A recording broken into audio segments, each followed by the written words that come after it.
राधे राधे मेरे प्यारे भाइयों बहनों माताओं व बंधुओं। आज मैं आपके लिए लाई हूँ श्री महालक्ष्मी की कथा। बंधुओं, जिसे सुनने मात्र से आपके यहाँ स्थिर लक्ष्मी का वास होगा। आपकी आने वाली 100 पीढ़ियों तक आपके यहाँ धन की कमी नहीं होगी। बंधुओं, यदि आपने हमारे चैनल को अब तक सब्सक्राइब नहीं किया तो जरूर करें और बेल आइकन दबाना ना भूलें। बंधुओं, कथा को पूरी सुने और सुनने के बाद कमेंट बॉक्स में जय माँ लक्ष्मी जरूर लिखें। बोलो लक्ष्मी माता की जय।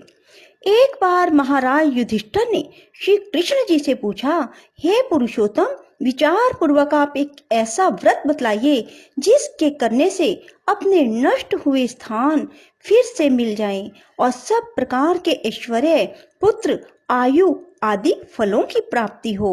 भगवान श्री कृष्ण कहते हैं, हे युधिष्ठिर, सतयुग में घोर कठिनाई से जीतने योग्य स्वर्ग को जब प्रबल दैत्यों ने घेर लिया, अर्थात देवताओं को बहुत त्रास दिया, तब यही बात नारद जी ने इंद्र से भी कही। नारद मुनि बोले, हे इंद्र, पूर्व काल में एक अत्यंत सुंदर नगर था। उस नगर में राजा मंगल नाम से विख्यात था। उसके एक दुष्ट चिल देवी नाम की स्त्री थी और दूसरी महायशस्वनी थी जिसका नाम चोल देवी था और वही पटरानी थी। एक दिन राजा मंगल और चोल देवी ने राजमहल के ऊपर से एक जगह देखी। राजा उस जमीन को देखकर काम युक्त होकर कुछ मुस्कुराकर अपनी स्त्री चोल देवी से बोला, हे चंचलक्षी, अपनी शोभा से नंदन वन को लजाने वाला तेरे लिए यहाँ बगीचा लगवाऊंगा। यह सुनकर चोल देवी ने कहा, बहुत अच्छा, लगवाइए। उसके ऐसा कहने पर राजा ने वहां पर एक सुंदर बगीचा लगवा दिया। जब वह बगीचा अनेक तरह से वृक्षों की लताओं से युक्त होकर फलने फूलने लगा और अनेक प्रकार के पक्षियों से सेवित अर्थात संपूर्ण सामग्री से सुसंपन्न हुआ, तब वहां एक सुअर आया जो एक विशाल शरीर वाला, ऊंचाई में मानो चंद्रमा और सूर्य को पकड़ने वाला। वह सुअर अनेक प्रकार के वृक्ष लता आदिकों से युक्त उस बगीचे को नष्ट करने लगा। श्री कृष्ण कहते हैं, हे युधिष्ठिर, उसने कितने ही वृक्ष उखाड़ डाले, कितने ही वृक्ष दांतों के प्रहार और घर्षण से तोड़ डाले। काल सदृश उस सुअर से बगीचे के सब रक्षकों ने भयभीत होकर उसका सारा हाल राजा से जाकर कहा। यह सुनकर राजा के क्रोध से नेत्र लाल लाल हो गए और उसने अपनी सारी फौज को हुक्म दिया कि सुअर को शीघ्र ही मार डालो। इस प्रकार हुक्म देकर राजा भी मतवाले हाथियों के सहित चला। सेना ने बगीचे को चारों तरफ से घेर लिया। जब वह सुअर समय पाकर राजा के सामने हुआ, तब राजा ने उसे बाण से मारा। सुअर रूप छोड़कर आकाश में कामदेव तुल्य सुंदर शरीर होकर विमान में बैठकर मंगल नामक राजा से बोला, हे महिपाल, आपका कल्याण हो, आपने हमें मुक्त कर दिया, अर्थात सुअर योनि से छुड़ा दिया। अब मैं जिस कारण से सुअर हुआ था वह वर्णन सुनिए। मेरा नाम चित्ररथ है। मैं एक समय देवताओं से युक्त ब्रह्मदेव के निकट गीत गा रहा था। गीत गाते गाते मुझसे ताल बिगड़ गई, तो इसी अपक्रम से सृष्टिकर्ता ब्रह्मा जी ने मुझे शाप दिया कि तू पृथ्वी पर सुअर होकर रहेगा। जब संपूर्ण शत्रुओं को जीतने वाला मंगल नामक राजा तुझे मारेगा, तभी तेरी मुक्ति होगी। अतः हे महीपते, आपके प्रताप से इस समय वही सब घटित हुआ। इससे हे राजन, देवताओं को अत्यंत दुर्लभ मेरा वर ग्रहण करो। महालक्ष्मी का दिव्य व्रत बहुत उत्तम है और वह चतुर वर्ग धर्म, अर्थ, काम और मोक्ष को देने वाला है। नारद जी कहते हैं, हे इंद्र, इस प्रकार चित्ररथ गंधर्व राजा के प्रति कहकर प्रसन्न होता हुआ अंतर ध्यान हो गया। इसके बाद राजा मंगल ने कांख में मृग छाला लिए हुए किसी ब्राह्मण ब्रह्मचारी को अपने पास खड़े देखा। राजा हंसते हुए मधुर वाणी से बोला कि तुम देव, दानव, गंधर्व, राक्षस या राजा, इनमें से कौन हो? ब्रह्मचारी, सत्य कहो, कहां से और किस लिए तुम यहाँ आए हो? इस प्रकार राजा के वचन सुनकर ब्रह्मचारी ने आशीर्वाद देकर कहा, मैं आपके ही देश में उत्पन्न हुआ हूँ और मैं आपके साथ ही हूँ। इससे हमको यथोचित कुछ आज्ञा दीजिए। इनके अनंतर राजा ने कहा, हे बटुक, तेरा यह नूतन नाम है, सो तुम जल्दी ही जलाशय देखो और हमारे लिए जल लाओ। वह बटुक ऐसा ही करूंगा। यह कहकर घोड़े पर चढ़कर जहां तालाब था वहां गया। वहां उसका घोड़ा कीचड़ में फंस गया और तब उसने घोड़े की पीठ से उतर चारों दिशाओं को देखा। उसी तालाब के तट पर उसे दिव्य वस्त्रों को धारण किए हुए स्त्रियों का विशाल समूह दिखा। बटू ने स्त्रियों के पास जाकर सारा हाल कहा और हाथ जोड़कर मधुर वाणी से बोला, हे सार्थ, श्रद्धा भक्ति युक्त होकर तुम यह क्या कर रही हो? इसकी क्या विधि है और इसका क्या फल है? सो हमसे विधि पूर्वक कहो। ऐसे उसके वचन सुनकर स्त्रियों का समूह दया युक्त वाणी से बोला, हे विप्र, संपूर्ण फलों को देने वाला यह व्रत उन्हीं महालक्ष्मी का है जो तीनों लोकों में माया, प्रकृति, शक्ति आदि नामों से पुकारी जाती है। स्त्रियों ने उस बटू को व्रत की सारी विधि समझाई। तब देवियों के समूह ने कहा, हे विप्र, व्रतों में यह उत्तम व्रत हमने तुमसे कहा, इसके करने से अनायास वांछित फल प्राप्त होता है। हे विप्र, इस व्रत को करके अपने राजा से भी इसे कराओ।